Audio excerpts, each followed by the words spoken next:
नमस्कार मित्रांनो, मान्य आहे अमेरिकेत H1B विजावर जायचं स्वप्न प्रत्येक इंजिनियर, डॉक्टर, IT प्रोफेशनलने पाहिलंय.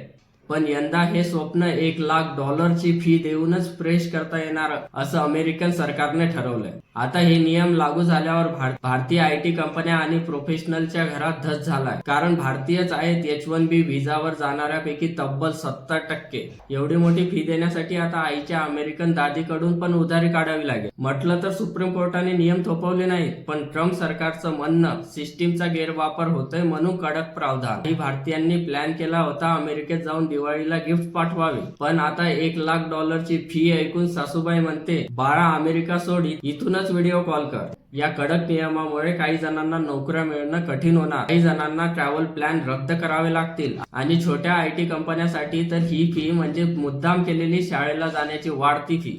म्हणून यावर्षी विचार करा, H1B विजासाठी अर्ज करायचा की भारतातच नवीन स्टार्टअप सुरू करायचा आहे. आणि मित्रांनो, अजूनही अमेरिकेचं स्वप्न पाहताय का? लक्षात ठेवा, आता अडचण एकच, अंकल सॅम म्हणते डिग्री असू द्या पण आधी $1,00,000चा जुगाड करा.